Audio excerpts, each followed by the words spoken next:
something happened. We're good. Hello. Yeah, we're good, okay. All right, well, shall we pray? Okay. Rosie, lead us away. Yeah. Father, thank you for this night. Lord, thank you that we can come and we can hear your word, your truth. Open our ears, open our hearts, Lord, that we might respond to your prompting tonight in our hearts. Lord, we look to you. Thank you for your presence. Thank you for your love. And we just glorify you tonight. In Jesus' name. Amen. Amen. Amen. Well, quick summary on last week. I'll start off by reading a quote by Austin Sparks. He says, the body, meaning Christians coming together and living the way that God wants them to live, is necessary for the manifestation or the making known of Christ in fullness. And that is the divinely determined method of the full manifestation of Christ in the ages to come. In other words, in the ages to come, God's eternal purpose is to show what his Son looks like on the inside with all of his virtues by how his own sons and daughters live together. And this is in eternity, in ages yet to come, in realms yet unknown, ever unfolding and never ending. And what we talked about was that the purpose, when the Lord saves a person from themselves, he removes their judgment from them and he gives them a new heart. But that's not the end purpose of why God does that. The reason that God removes his judgment off you through his Son, and the reason he gives you a new heart, is actually to bring you back into alignment with his eternal purpose. Before, you were in rebellion to it, and you wouldn't align yourself with that. You were going to do your own will, your own way. And the reason the Lord gave you a new heart was to give you his will within your own heart, desiring his ways within your own heart. And the reason he did that was because he has eternal plans and purposes. And then you can be in alignment with where he wants to go in eternity. So really, it's all about seeing where God wants to go in eternity and saying, I love it, I'm on board, let's go there. And until you see it and align to it, then you'll always be very misaligned to God and what he wants to do in your life. So God could be arranging your circumstances in your life a certain way to teach you certain things, but because you're aiming over here where it's all about you and your own individuality, and God's over here in trying to bring you into being a part of a group of people that express him, because you're not in that headspace, you're not thinking that way, you're constantly misinterpreting what God is seeking to do in your life. So you go round and round and round the mountain and never truly learn, because you don't see where he's going.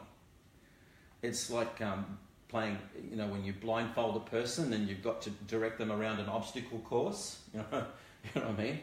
And if you would probably understand this, if you were speaking in English and they only spoke and understood Chinese, they wouldn't navigate that obstacle course very well. So God is speaking his own language, and it's his will. So I thought we'd sort of dwell a bit on that as a bit of a theme. What is the will of God for you? When most people think, when they think about the will of God, they think, should I take this job or should I take that job? God, I need to know your will. So basically we use God as a way of helping us choose things, yes? That's what most people think of the will of God, as opposed to, actually, God's got his own agenda. He's got his own will, his own purpose. He's going where he wants to go. So we've got our little agenda. This is my world. And we try and get this great big God, the God of the universe, the God that has thought all this through from the beginning. And there's little you fitting into big him and his big plans, not big him fitting into your little world with your little plans where you get to tell him what he's going to do and what he's about. It's a matter of letting this go and stepping into his big plan and his big will. And until you do that, you have the wrong religion. Full stop. So that's where we want to go. So, it's losing our individuality, our fierce independence, and giving God what he wants, realizing that what he wants has an awful lot to do with our togetherness in him expressing what he's like. Yes? And that journey doesn't even start until he puts his heart inside of you and changes your heart, and you then want what he wants. That's where it has to start. That's why that new birth, that new heart is so vitally important. So now and so when a person sees where God wants to go, they see as Kelly painted a picture of that early church where there's this group of people that have had this beautiful change, where God was far away, now he's very real and personal, and they're excited, and there's a freshness, and there's a new life, and there's reality, and they're prepared to give away everything so that they can keep this and have this beautiful new thing. It meant everything to them. So their mind and their heart was so filled with him, he occupied most of the space, and they were most freest in that place. They were most closer to other people in that place, and their hearts were as enlarged to love when we're in that place. And when you get a whole lot of people that this is happening to, and they're coming together because of this, it is the most beautiful thing that any human being could ever see on the planet. That is what's in the heart of God. And when you see it in its simplicity, in its community, in its newness, its freshness, in its aliveness, in its joy, it's remarkable. And people think, gee, churches aren't like that today, are they? Well then, that's a discussion we're going to have tonight. Okay? So what is our part in it, and what do we do about it? Yes? Good questions? That's good. So when it comes to, I'm telling you that where God wants to go is not an individual thing. It's to do with togetherness with other people that are going there. So I want to also touch about, well, are you talking about just Christians being committed to each other? I'm going to say, no, I'm not. Because you can't be aligned with what God wants if another Christian is aligned somewhere else. And they will discover that. So it's a matter of, this is where Jesus is, this is where he's going. It's a matter of standing right beside him and going there. And you'll have unity with someone else who's also standing right beside him and going where God wants to go to. And on that journey following Jesus, you have the most remarkable heart connections with people also travelling that way. Jesus said this when his brothers and his sisters and his mother wanted to visit him and he was just snowed under with people. He said, look, can we catch up later? You know what I mean? And everyone said, but this is your family. And then Jesus said this remarkable thing, not putting his family down, but making a statement of the significance. He said, anyone who chooses to do the will of God is my mother, my brother, and my sisters. Jesus said this. He said, wherever I am, there my servants will be also. So that applies to understanding what's in the heart of God. If that's where he is, then his servants will be there also.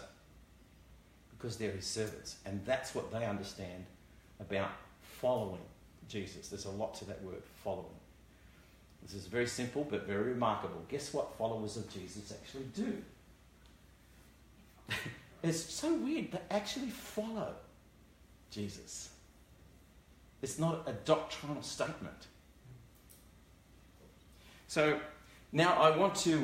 so here's a quick checkup. If God is all about relationship with other people that are rightly related to him, then I want you to do a personal checkup. What level are you at when it comes to relational dysfunction? Relational connectedness with people who love Jesus. How many deep brothers and sisters do you have where you are very connected to them at a heart level? Is that a good question to ask?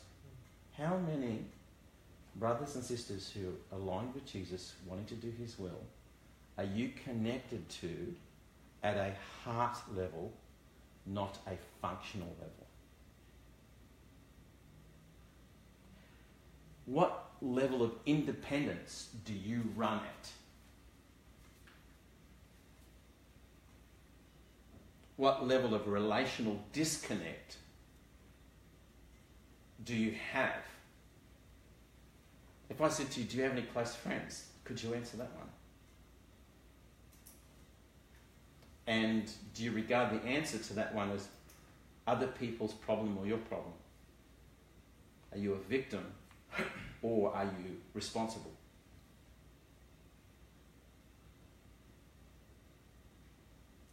How independent do you run? How afraid of intimacy and connection are you? If you're going to leave these things in your life, you cannot do the will of God. Do you understand what I'm saying?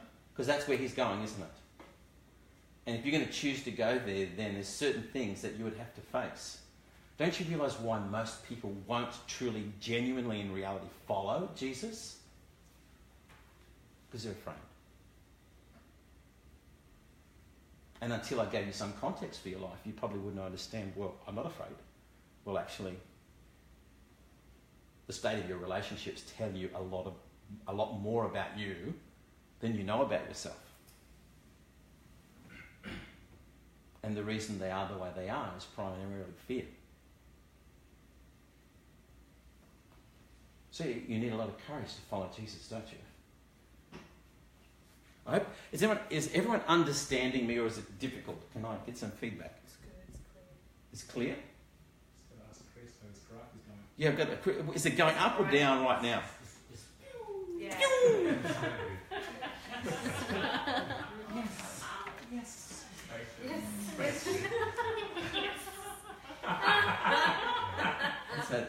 That's a scratchy, smelly sticker for Chris. That's good. Now, I want to read to you a quote. I really like this quote. And if you've been around me, you would have heard this quote so many times. You could probably almost quote it yourself from memory. But it's just a profound thing that a guy once wrote.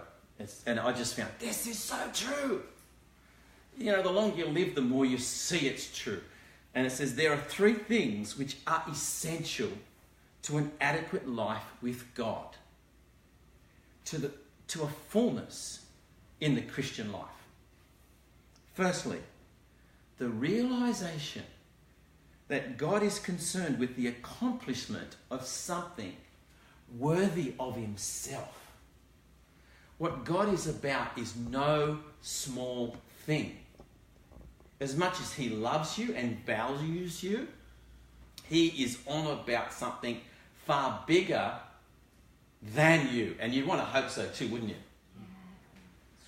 So, so he's about something worthy of himself. Now, how big, how grand, how great, how eternal, how wonderful, how beautiful could something be if it's actually worthy of God? Remember, look at the creation of the world. Look at the beauty of the world. Look at its immensity. Look at its detail. Look at the variableness. Look at the grandeur in every way, whether it's creatures or landscape or light or sound. Do you know what I mean? It's immense. So this is what he did in 7 days. 6 to be precise. So, and something worthy of himself is bigger than that, because that's where he started, but he hasn't finished. And what he's saying to you by calling you is that you are now an integral, essential, special, strategic and significant part in where I'm going to go. You're no small thing. You're a central piece in this puzzle. And it's huge. And when you see it, it says when God is concerned with the accomplishment of something worthy of himself. And the second thing is that people shall become aware of what that great something in the heart of God is. That they see. What I want to do is have the words to help paint a picture in your head so that you see something that's worthy of your life, where you would say, you know what? I could live for that and I could die for that, and I don't care what it costs me. That's where I want to go. So what is it that God is concerned with? And then that they shall be moved to cooperate with him in it. That we, his people, shall come to see what it is that he is really set upon. What it is that will really be worthy of himself. And more than that, that we shall become so deeply moved about this matter as to cooperate with him, saying, I'm in. Anyone ever seen something so beautiful they just go, I think my life just changed a little bit. Like, I think everything just changed a little bit. You know what I mean? Like, I now know what I want. And it changes everything.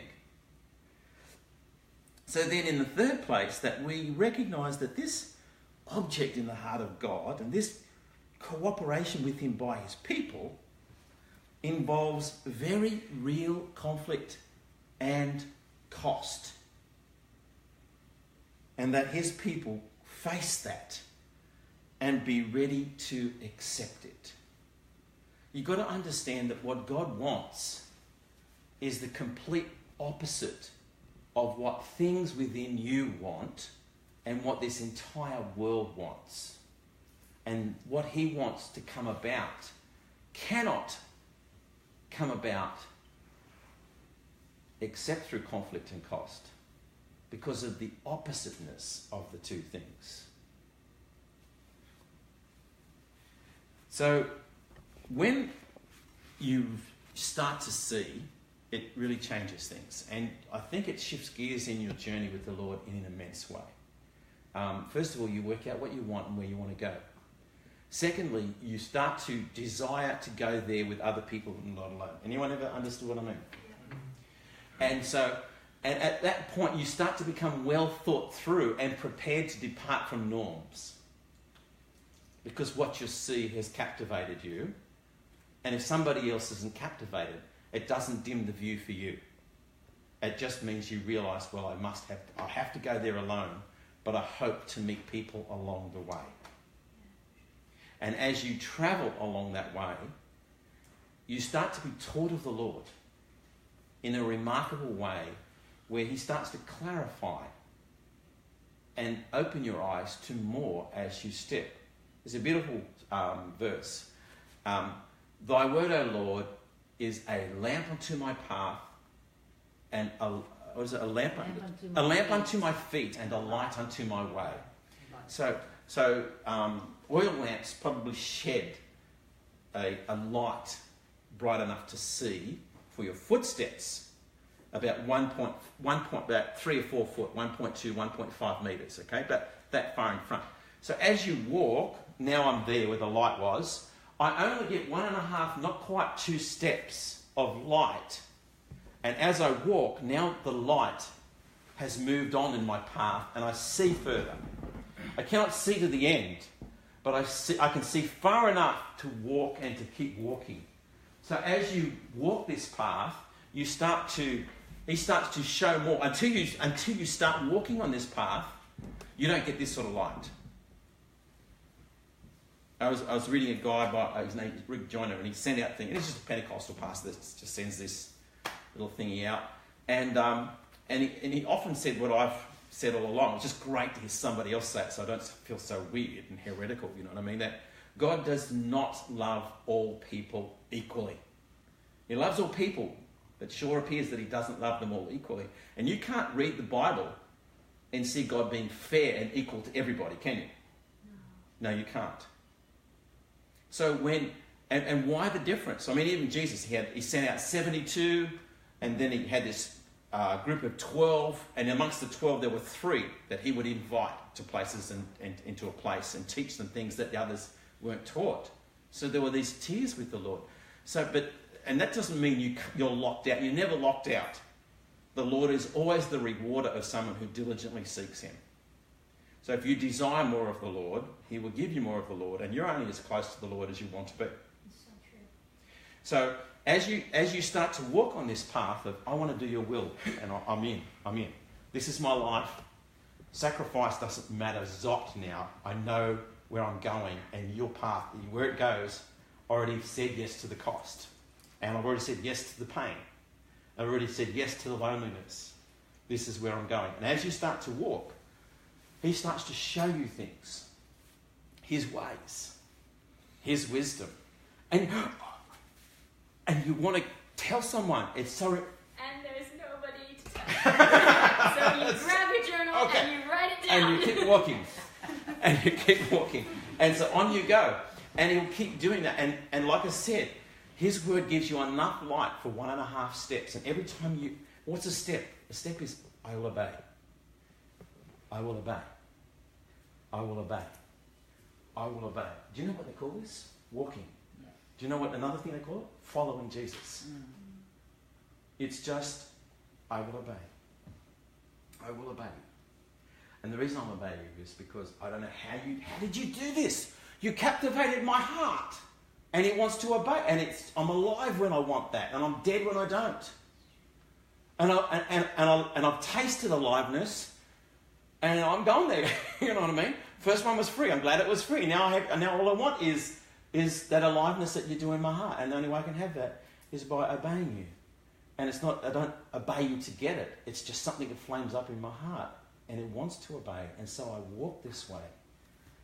Jesus, it's you. First, second, and third. Your will, not my will, is your breath. And so you walk in this, and he teaches you. And as you're walking this way, eventually you'll see other people. Brother, sister. My brothers and my sisters are those who choose to do the will of God. Do you get it? Who choose to walk a path of obedience, a pure path, a path of holiness. So that when I go to church and there's all the people where it's quite plain, they're quite honest, and it's no secret agenda, but what they really want is friends. What they really want is a girlfriend or a boyfriend because they really like to get married. It's sort of like a Christian hookup place, you know what I mean? Where they want a nice social life, and so they need friends for that so they're not alone. And that you can see these agendas running, and you know, how much commonness when you're walking this path do you feel with that? None. You have this thing in your head, these are not my people. Where are my people? Those who choose to do the will of God. Do you despise these people? No. But your heart finds so little commonness. Doctrinally, you might agree and believe exactly the same things, but the hearts being so different, you find no common union of heart. So, how do you walk on? Now, how do you function in a modern westernized church that has such strong mixtures where to be a Christian means there's very little difference between how you live and the world live, just this cleaned up moralized version, but at the core of it, people living for themselves seems so not much different. So, of course, to talk about these things is controversial. But it's also controversial to talk about homosexuality. It's just like, we live in a world where there's so many sacred cows. But this is the big elephant in the room. Yeah, it's true. So I thought we would talk about the elephant of what is a true basis of genuine fellowship. I like what A.W. Tozer talked about pianos. Maybe I should read it. Oh no, just Tozer basically, he talked about how when people become unity conscious, hey, Christians should be together, Christians should agree, Christians should love one another. Is it good words? Mm-hmm. Yes, very, very good words. But he would say people who become unity conscious never find it. And he said when you get all the musical instruments of a band tuned to the one fork, they automatically become tuned to each other. As you walk with Jesus, you become close with people who walk with Jesus. You will love all those who love Christ. And that is the basis of true fellowship.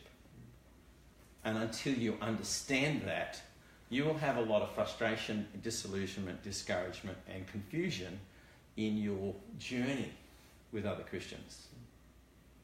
Okay? Just saying. You'll find out. Just live long enough and you'll figure it out.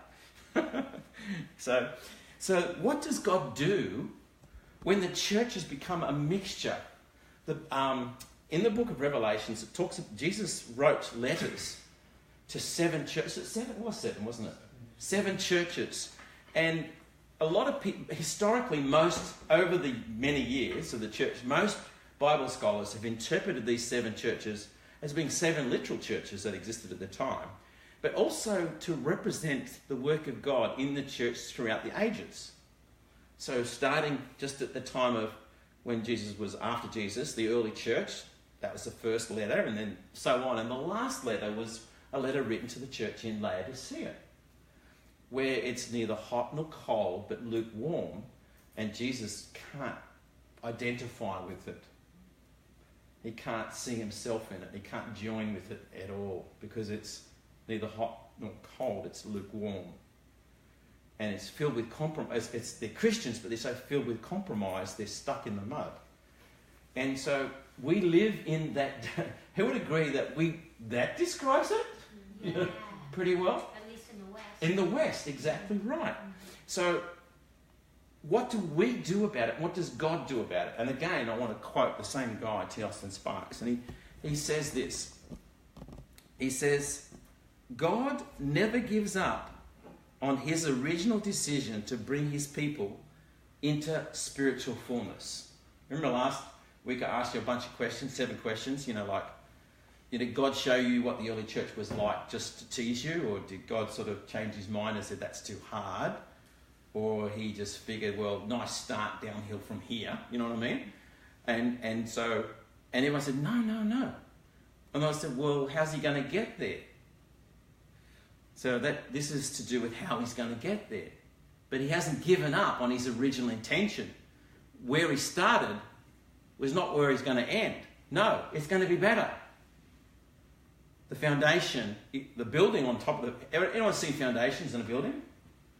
Just hunk of concrete in the ground, big hole in the ground. Ever seen the whole building? Much more beautiful if you're an architect. And so it is with a seed and a plant, or a plant at full bloom with fruit, you know what I mean? So the end of the church at the end will be like that. Now, if his people, this is the second point, if his people, God's people in general, move away from his original intention, he raises up vessels. A vessel is a group of people, okay? And ministries, both to bring that intention into view, and if possible, to recover his people to it. Do you understand? So those people won't be living normal lives in the general population of the general average mediocre church life. Do you get my point? 3, those vessels and ministries have a peculiar history under his hand. They are in a peculiar way governed by the purpose for which they are raised up. So God starts to work in their life in a common way, and when they start comparing notes, and they said, wow, this is amazing. What he's doing in your life and what he's showing you is so similar to what he's doing in my life and what he's showing me. That's amazing. Wow. And then all of a sudden your hearts get bound together And as other people get bound to the same thing, they realise, hey, this is God, and what he's shown us, we feel is so significant, it's so special, and we are bound together in this, and we realise God's the one who's done this, and it's for a purpose bigger than ourselves, and it's not just so that we have a nice life and a nice time. This is concerning God wanting to restore something that's been lost to his general church. You get my point? Now, the next point. Each individual will be a part of something much more than himself or herself. Part of a corporate whole, and will therefore have his or her experience under God's hand in a related way. It is not, it will not just be something personal or private. Okay, now, and the last point is that God is dealing with me in relation to a number of people, all of whom, for him, they make up a vessel or for a particular purpose. And the only explanation of his ways with me is that related principle. And if I were an individual by myself, I should not have to have many of the experiences that I have. And if I had my way, I would get away from all of these people as soon as I could and get on my own and know the Lord for myself without all this business of relatedness, you know? Because I'm afraid of people, they're scary, they traumatize me, they mean I have to forgive them, and that's traumatic. That means I have to let go of offense, and that's hard. Do you know what I mean? It means that I'm vulnerable, and it means that I will get hurt, and I'm not sure if I want to live that way. Anyone understand what I'm saying? Therefore, in the realm of the enemy, what the devil wants to do, he will make the breakdown of fellowship his chief object. Thus, the second half of almost every New Testament letter. Clothe yourself with compassion. Keep the unity of the Spirit through the bond of peace. Forgive as Christ forgave you. You know what I mean? Walk humbly with each other and put on kindness and mercy and compassion. And over all of these virtues, put on love, which binds them all together, and keep and let the peace of Christ rule your hearts, and let his word dwell in your heart richly as you walk together. You know what I mean? And so these verses are spoken to people who are walking a unique journey and a special path into the will of God. Do you understand? This is necessary equipment if you're going to walk that way. If you're not going to walk that way, these are the most irrelevant verses in the entire Bible. It's like they're high ideals that no one expects to actually live. Well, that's compassionate to who? Yeah, to be compassionate to him. No way, I'm going to stay away from him. You know what I mean? So do you understand what I'm saying? So a lot of you are, well, like you haven't been with us a long time. But if you are with us a long time, you would probably find that we are, how do we say this, different? You know, bit different. Not are we conventional and normal? Would you agree with that? No, not conventional. If we turn around and preach what we preach from most pulpits, how would we go? Very well. Get up the stairs. History tells us, doesn't it? That's right. Oh, If what we preach to Pentecostals, they would struggle with a lot of what we would preach. If we went and preached to evangelicals in traditional churches, they would struggle with what we preach. Do you know what I mean? Pretty well any conventional church, if I was to get up and say what I said last week and this week, Reactions. oh, straight out the door, thank you, don't come back. Big time. So, you know, so therefore, why are we together? You know, if I talk to, I'll get Melody up, and she's going to share what would, for I'm not alone now, and where we are going, we would like to know clearer where we're going. I don't like the 1.5 metre the light radius, you know what I mean? Like, can we, Lord, you know, this is a day of floodlights and halogen and LEDs, you know what I mean? Like, do we have to go the lamp thing, you know? Just that much light and 2 steps, great. He says, well, if you don't want to trust me anymore, that's okay. Okay. So, but we know it's not going to be follow the leader. And it might seem like I'm the big preacher up the front, you know what I mean? But when you hear Melody or or Callie, you talk to Rosie privately or some others, or if you sit down and talk to Phil or Neve privately or whatever, you'll find like, gosh, this is quite a common culture that seems to have spread like DNA into each person.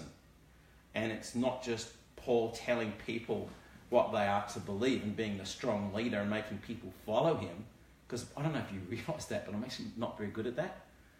But it's God doing a common work in people. How Callie came to these things was her journey, but she came there. And different people, they've had their own journey, but they've come here. In a sense, I'm at the same place. I see the same thing. This is what I want to do too. And we don't fit the mould. We can't even call ourselves a church. We can also, it's us. Us. You know what I mean? Like, what's your name and what do you do? Us. You know what I mean? Love people, make disciples. But no, tell me more. Is there more? You know, that's what we like doing. You collect stamps. We like doing this, you know. So, that's right, pretty well. That's right. And you've got to go to a church. Otherwise, you're a backslider. I mean, it depends on your definitions, doesn't it? Of what a church is and what God wants. And all I'm encouraging, if you're trying to figure all this out, I really encourage you to figure it all out, because it really does change your journey in a remarkable way. And it could end up really bad, or it could end up really, really good. And so I can honestly tell you now that the vast majority of Christians do not go to church. And they're not in a healthy place. And the main reason for that is that they got burnt by church. Not because of good intentions of people, but the model was bad because people didn't see what God wanted it to be and weren't committed to give Jesus what he wanted, as if he literally was the head of the church as God has appointed him. So Mel's going to share, boil down the things that we have learnt and are precious to us, that are common and precious, that we believe God wants to restore to the church and is the purpose for us. If we boil them down into 7 things, this is what they'd be. Yeah. Do you want a break first? Actually, what's the time? Shall Yeah, 5 to 8. Let's have a break, and then we've got 7 pillars. Cool.